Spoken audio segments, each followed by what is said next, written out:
noches, amigos. Les saluda Leslie Yaca Ramírez en la dirección de la portal web Entérate con Leslie. Sean ustedes bienvenidos a una edición especial del programa Entérate con Leslie. Hoy, en el bloque de actualidad e internacional, vamos a conversar con dos destacados académicos, el doctor Hernán Cubas y la doctora Sofía Donaire. El doctor Hernán Cuba es un docente universitario, abogado, especialista en temas de conflictos sociales y vamos a delimitar los escenarios que está viviendo el Perú, porque no todos los escenarios son de protestas pacíficas y hay que trazar, delimitar estos escenarios para poder hacer un análisis exhaustivo y desde la perspectiva que corresponda a según la situación de los hechos o cómo se están dando los hechos en nuestro país. Sofía Donaires es una docente universitaria, es abogada, es magíster de Derechos Humanos de la Pontificia Universidad Católica del Perú y nos acompaña por primera vez, ¿no?, en el programa Entérate con Leslie. También es especialista en temas de derechos humanos. Vamos a delimitar algunos escenarios para conversar sobre la realidad que esto transgrede al Perú. Eso, un escenario de situación de violencia generalizada, otro escenario de violación sistemática de derechos humanos y el tercer escenario podría ser si es que acaso no estaríamos entrando a un inicio de conflicto armado interno. Y por otro lado también, y no menos importante, vamos a conversar sobre cómo empezó, qué cosa es un conflicto social, hasta dónde puedo catalogar un escenario como conflicto social y a partir del cual esto ya es desnaturalizado. Entonces tenemos varios enfoques para poder hacer un análisis exhaustivo con dos destacados académicos y esto va a servir también para poder enfocar los hechos y sobre todo también para que la comunidad internacional entienda que en el Perú no hay contextos, son delimitados y que tenemos que analizar según corresponda la naturaleza de los hechos, porque no todo lo que se vive en el Perú es una protesta pacífica. Eso dejó de ser hace mucho tiempo atrás una protesta pacífica cuando se toma aeropuertos o se intenta tomar aeropuertos, cuando se bloquea carreteras, cuando se incendian bienes públicos, cuando se ejerce violencia entre los mismos manifestantes que acuden pacíficamente a protestar, ¿no?, cuando se agrede a la policía, ¿no?, y cuando se amenaza a la población a seguirlos, de lo contrario, no corre peligro su integridad, su vida o sus negocios. Entonces, esos son actos y procedimientos que ha utilizado en los años 80 el terrorismo. Y prueba de ello también es que ya se tiene detenida, ya se tiene detenida a varias personas, entre ellas la camarada Cusi, varias personas no por delito de terrorismo, sobre todo las agitaciones que han sucedido en Ayacucho. Entonces, y eso ya es una investigación que lo tiene la Fiscalía. E incluso hoy, martes 31 de enero, se va a ver la prisión preventiva de la camarada Cusi. Volvemos en breve con nuestros destacados académicos para analizar el contexto o los contextos en la que vive el Perú en estos momentos. Bien, amigos, regresamos al bloque de actualidad e internacional y estamos con la doctora Sofía Donaire, quien ya fue presentada al inicio del programa, y le damos la más cordial bienvenida al programa Entérate con Leslie, que por primera vez nos visita y se conecta con nosotros. Muy buenos días, doctora. Muchísimas gracias por estar con nosotros. Gracias, Leslie, encantada de estar con tu público y contigo, obviamente, para poder intercambiar ideas en relación a un tema tan importante como es el que vamos a abordar el día de hoy. Justamente en nuestro programa hemos convocado a dos destacados académicos, entre ellos tú, Sofía, y Hernán, que ya está por conectarse con el programa. Pero vamos empezando la entrevista contigo porque queremos delimitar qué es lo que sucede en nuestro país. Y para hacer un juicio de análisis exhaustivo y sobre todo académico, tenemos que delimitar cuáles son los escenarios que vive el país. Hemos visto la reciente comunicación de la Organización de Estados Americanos en la que exhorta a las autoridades peruanas a deponer el uso de la fuerza, a convocar elecciones generales, a respetar los derechos de las personas en el marco de reunión y protesta, pero en realidad en el Perú no está sucediendo solamente una protesta pacífica. Entonces, me gustaría que nos des una lectura de lo que pasa en primer lugar en el Perú para ir analizando estos contextos. Bueno, a ver, es una pregunta, digamos, compleja porque tiene diversas aristas, justamente lo que viene pasando en el Perú. Em, eh, yo diría ahí de que habría que también delimitar ámbitos de actuación, ¿no? Nosotros estamos hace ya varias semanas en todo un contexto conflictivo en el Perú, no solamente en Lima, esto también se replica en provincias y a veces mucho más por ese lado, la parte del sur. Em, con lo cual, el nivel de conflictividad me parece que es innegable, ¿no? En diversas zonas más que otras, ¿no? Han habido diversas manifestaciones sociales que tratan de manifestar, de replicar un poco sus demandas, que más o menos ya, si seguimos las noticias, nos damos cuenta en qué línea van. El tema es de que justamente lo que tú comentabas en relación al tema de la caracterización de este tipo de manifestaciones que se viene presentando ahora, ¿no?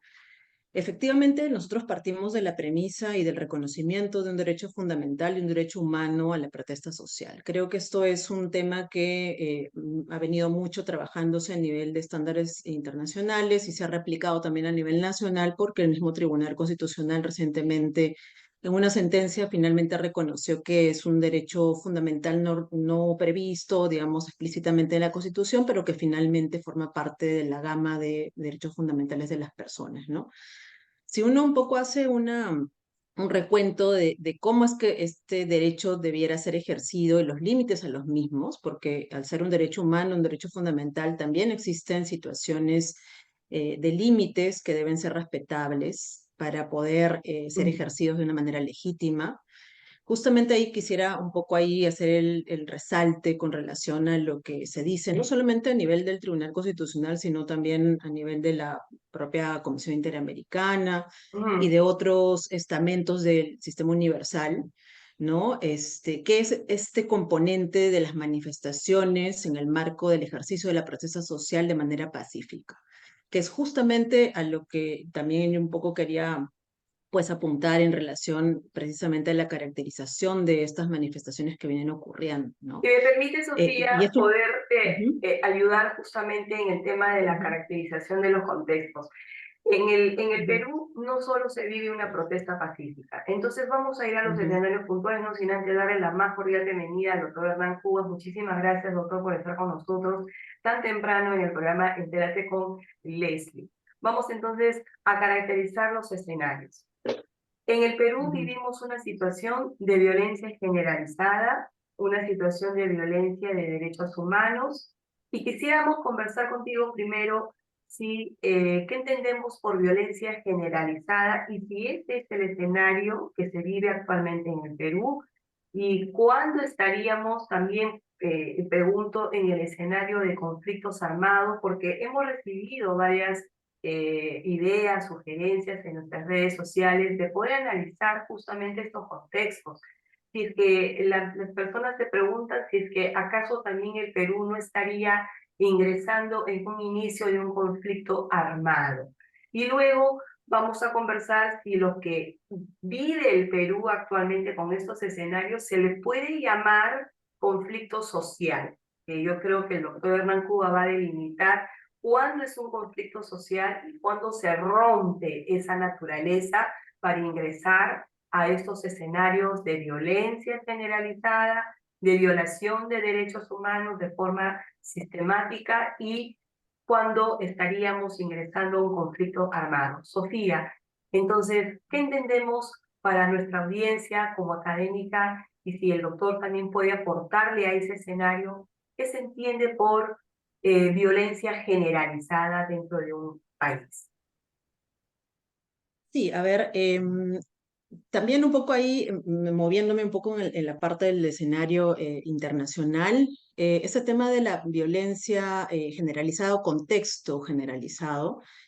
En este caso vamos a hacer un énfasis en el tema de la violencia, ¿no? Este término, digamos, tiene diversas connotaciones, pero en todo caso quisiera compartir de que cuando hablamos de generalizada, estaríamos en la idea de estar en una situación en la que hay un dimensionamiento, ¿no? Y un grado de intensidad, en este caso de violencia presentada a nivel nacional, y estamos hablando dentro de un estado, que pueden estar en diferentes dimensiones dependiendo de la zona en la cual nos encontremos también, ¿no? Así que yo diría que ese es un tema importante a poder tener en cuenta, ¿no? Porque, bueno, el Perú es un país de un amplio territorio y ahí es donde vemos un poco justamente ese tema de la diferenciación, en todo caso, de violencia que se viene presentando en el marco de algunas manifestaciones y aquí también hacer un repunte, ¿no? Nosotros efectivamente estamos siendo testigos en estas últimas semanas de manifestaciones presentadas con este componente de violencia. Eh, pero lo cierto también es de que lo que se nos pide, en este caso ya como Estado, para efectos de sancionar o investigar este tipo de situaciones en las cuales se ejerce violencia y por tanto ya se entra eventualmente a un ámbito de actos delictivos o actos ilícitos, es diferenciar quiénes están propiciando estas acciones de violencia que del 100% de la población que sale a manifestarse en el marco del ejercicio de su derecho a protesta, hay un grupo que no está pues cumpliendo con esta delimitación de la cual hablábamos inicialmente, ¿no? Entonces, yo diría generalizada dependiendo del lugar en la zona donde nos encontremos también, ¿no? Y hasta dónde está intentando llegar, O sea, ¿no? digamos que no Ujú, estamos, digamos que estamos en un inicio o estaríamos por ingresar según avance, si esto no se detiene, podríamos estar en el contexto de una violencia generalizada. Digamos que ahora Leslie, está una violencia digamos, localizada por regiones, pero ujú. ya lo tenemos en Lima también, ¿no? Ya lo tenemos en Lima porque de acuerdo a, y se van a ir sumando mayores manifestantes. A ver si me permite, Sofía, un segundo, ¿qué opinión le merece este contexto al doctor Hernán Cuna? El doctor, muy bien, muy buenos días. buenos días, Leslie. ¿Me escuchan bien? Primero que nada, pedirles me disculpen por la demora. No, no te preocupes. A ver, Leslie, yo comparto lo señalado por Sofía. No estamos frente a un contexto de violencia generalizada. Podemos más bien decir que se encuentra extendida en ciertas áreas del territorio nacional o un conflicto, vamos a llamarlo, en este momento vamos a llamarlo como un conflicto político, social, que se encuentra extendido en distintas zonas del territorio nacional. Hablar de un conflicto social o político social violento, generalizado en todo el Perú, estaríamos diciendo que una gran parte del territorio nacional tendría que estar convulso o sometido a esta situación. Por supuesto, es un vasto territorio nacional. Hablar de generalizado en todo el departamento de Puno, o en todo el departamento de Arequipa, o en todo Madre de Dios, o en todo el sur de Perú, mira, es una afirmación bastante amplia, por supuesto que es eh, eh, de uso de un lenguaje común y rutinario diario, señalar que estamos ante un contexto generalizado, pues lo comprendemos. Pero desde Ujú. el punto de vista de la academia, tratando de ser estrictos en la definición y en la caracterización de este conflicto político-social, es que podemos afirmar que estamos ante un contexto de un conflicto violento que se encuentra extendido en diversas áreas del territorio nacional. No me atrevería Ujú, yo a señalar que se encuentra generalizado en el país. Ok, ujú, En segundo lugar, sí. sobre el límite al derecho a la protesta. Sí, los estándares internacionales y la propia jurisdicción nacional indican que toda persona tiene el derecho legítimo y constitucional de protestar y de manifestar porque tiene el derecho de participar en la toma de decisiones políticas, sociales, jurídicas del país.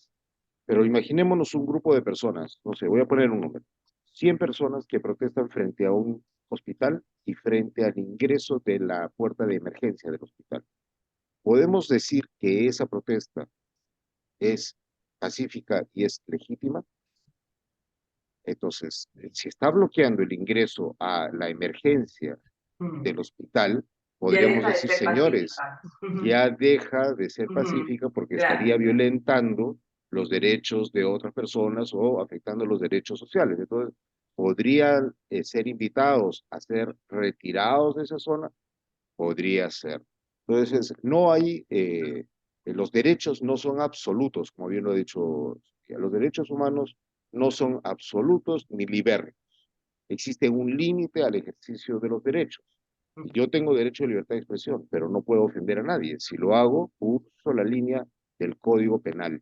Y Ujú. entonces el Código Penal, desde mi punto de vista, es el límite al derecho a la protesta. Cuando se tira una piedra, vamos a volver a este mismo ejemplo, se tira una piedra a una ambulancia, ya, ojo, ahí ya estamos entrando a connotaciones del derecho internacional humanitario, por ejemplo, ¿no?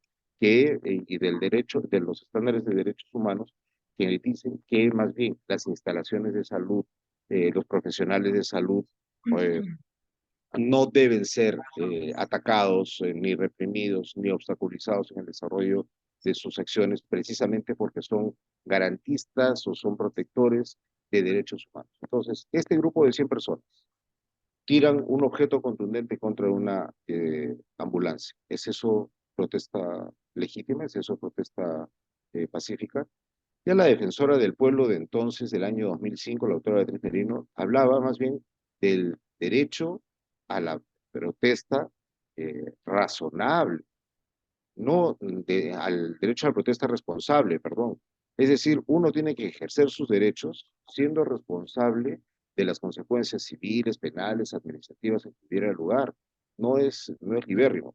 Entonces, encontrándonos frente a este contexto, por supuesto, hay que tener en cuenta los estándares nacionales, pero no se puede dejar de lado también tener en cuenta los límites que establece el Código Penal. Y eso es algo totalmente distinto al acuñado término criminalización de la protesta. Ya. Ahora, yo quisiera, entonces vamos a ir delimitando los escenarios. O sea, no afirmamos porque todavía no se han dado las condiciones de que estamos en un contexto de violencia generalizada. Pero lo que sí hay es un conflicto social y político, un conflicto político y social, pero con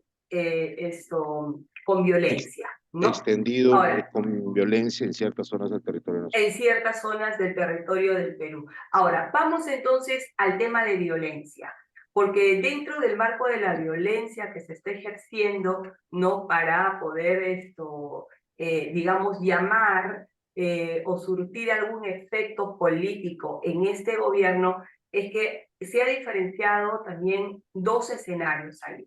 Aquellos que están utilizando actos o métodos o procedimientos terroríficos, o sea, del terrorismo, y otros que son básicamente un nudo de actos delincuenciales, que es justamente el tirapiedras, el rompelunas, el bloqueos, etcétera.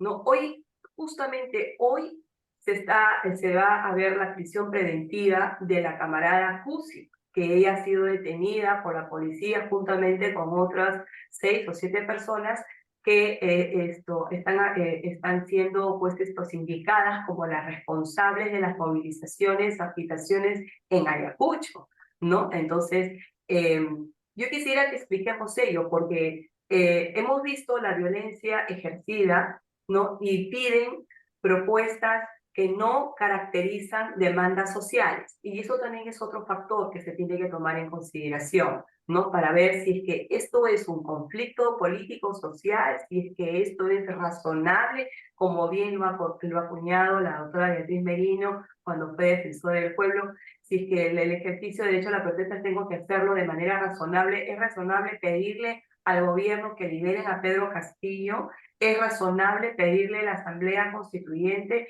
es razonable pedirle a la señora Presidente que cierre el Congreso de la República o que ella se vaya, es razonable, eso es una demanda social, porque esto es lo que está originando toda esa violencia, ¿no? Entonces, quisiera sus opiniones en ese sentido, porque en el marco de esta violencia, Sofía, es lo que se está dando la violación de derechos humanos, que es lo que está prácticamente siendo el motivo de una preocupación legítima de la comunidad internacional.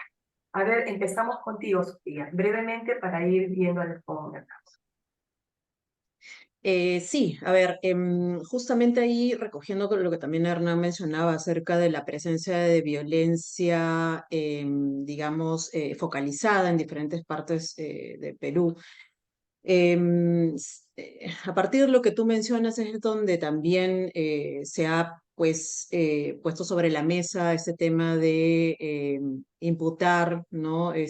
Actos de terrorismo a algunas personas. Se habla un poco del manejo eh, de una supuesta pues estigmatización en virtud de, entre comillas, terruqueos, ¿no? Quemar vivo a un policía, Eh, incendiar el auto de un policía, eso es un acto terrorista. ujú. Ujú.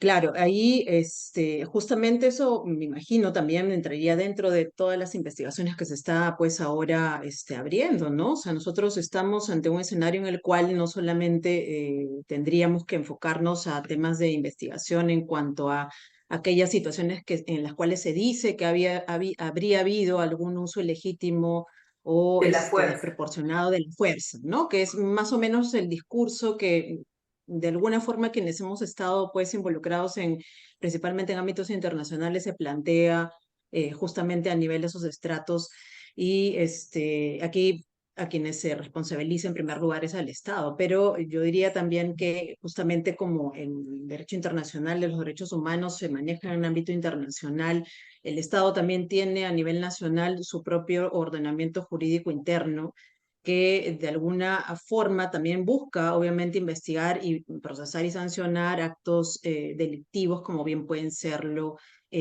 no sé, la toma de una carretera, en la afectación y el atentado a bienes públicos, a ambulancias, ¿no? Que son elementos que propician justamente el ejercicio del derecho fundamental y el derecho humano a la salud, igualmente con el derecho a la educación, cuando también vemos en noticias en las cuales hemos tomado conocimiento que tampoco pueden llegar los materiales educativos a razón de los bloqueos de carreteras. Entonces, utilizando bloqueos de carreteras que de alguna forma se dice o se plantea de que se trata de un medio, y digo medio porque ahí pues es discutible ver hasta qué punto efectivamente se trata de un medio lícito, se está afectando también otros derechos humanos, ¿no? Entonces, no solamente estamos aquí ante un supuesto o supuesta situación de afectación del ejercicio de la protesta por también el alegado uso ilegítimo de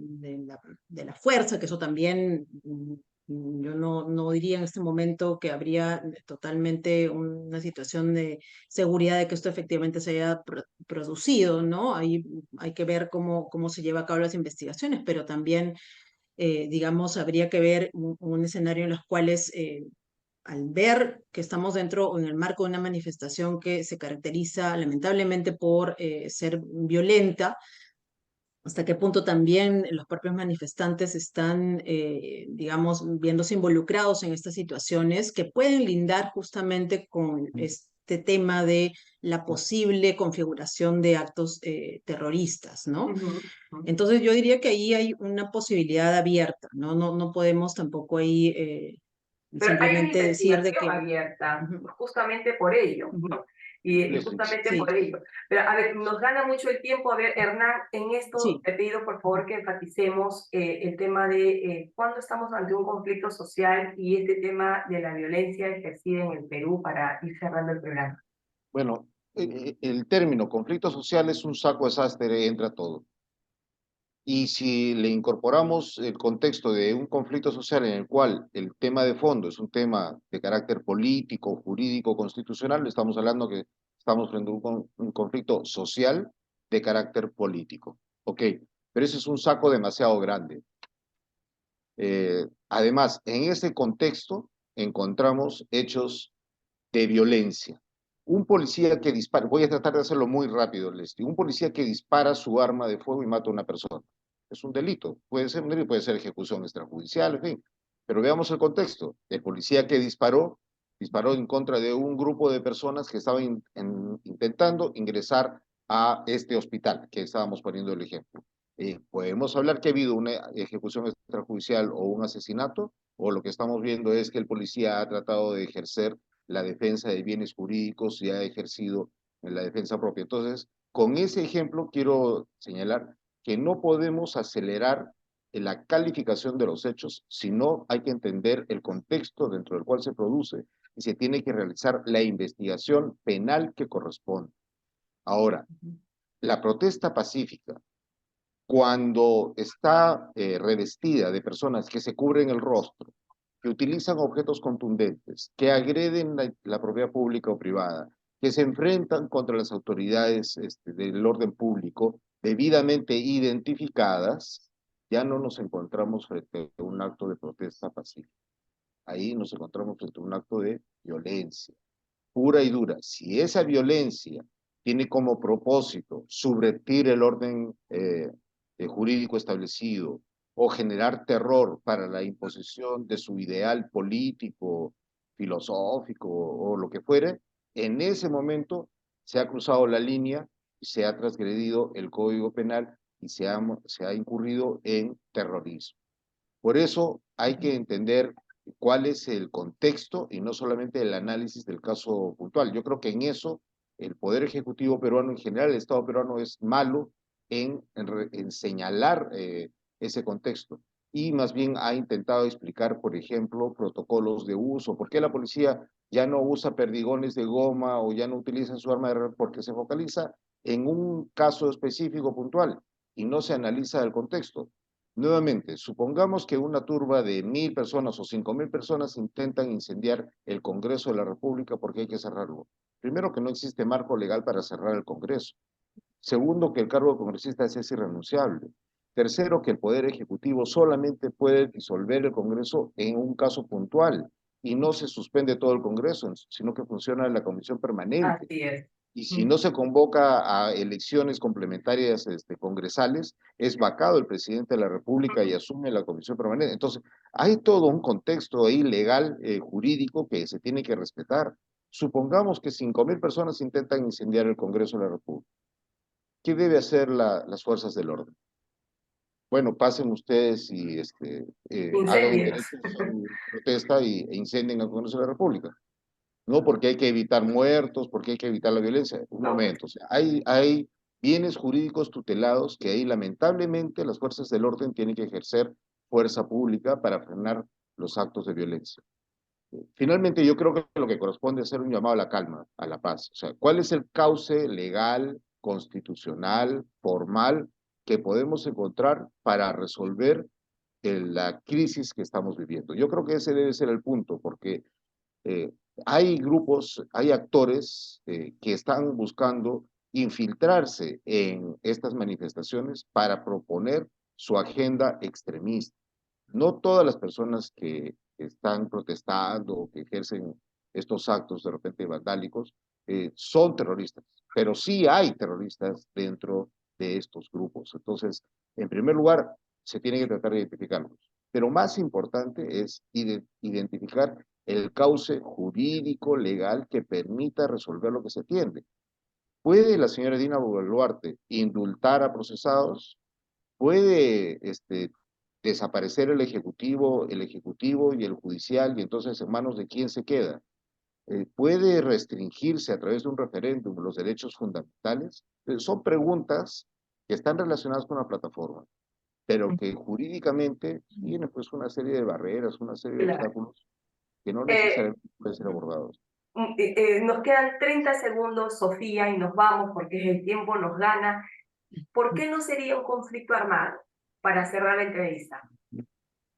Ok, bueno, ahí justamente la distinción fundamental, ¿no? Entre lo que es disturbios y tensiones internas, que creo es lo que estamos ahora viviendo como un componente de violencia bastante marcado, contra una situación en la cual habría un conflicto armado internacional en otras situaciones, no en estas, no en esta en la cual estamos viviendo, en la que el grado de intensidad y la organización de las partes es bastante evidente, ¿no? Hay un grado de intensidad en cuanto al tema de la conflictividad y también en cuanto a enfrentamientos, en este caso armados, ¿no? Que no, me parece a mí, estamos aún en esa situación.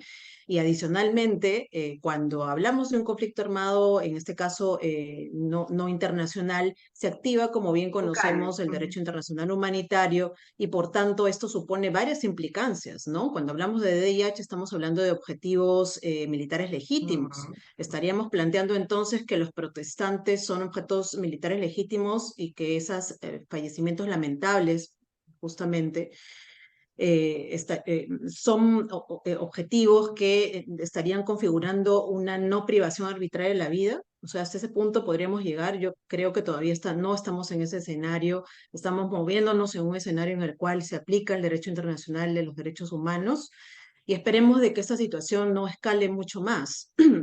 No, la organización de las partes para realizar ese tipo de manifestaciones es otra, mirando un poco el ejercicio de la protesta en la cual se basan y también un poco lo que se busca detrás de estas manifestaciones, ¿no? En un conflicto armado no internacional son otras magnitudes, ¿no? Hay un grado de intensidad y un grado, digamos, de enfrentamiento que ya pues sobrepasa la dimensión que supone una tensión o un disturbio interno en el cual me parece a mí estamos nosotros contextualizados, ¿no? Con un componente bastante particular como es el Perú y el grado la naturaleza de las demandas que, como bien mencionabas antes, ¿no? Habría que tener en cuenta justamente la particularidad de las mismas, ¿no? Y por otro lado, lo que decía Hernán, la naturaleza y la licitud o la constitucionalidad de lo que se está pidiendo. ¿Hasta qué punto se puede efectivamente brindar o en el ideal de los casos de que le digamos sí a todo, efectivamente es constitucional esto? Estamos hablando de un aspecto que está respetando el marco jurídico interno o es que no estamos hablando de ese escenario. Si hay dos partes, que en este caso es el Estado, ¿no? Por un lado, una parte de la población que está justamente en esa línea y otra que finalmente lo que se está demandando es la renuncia de la presidenta. Ok.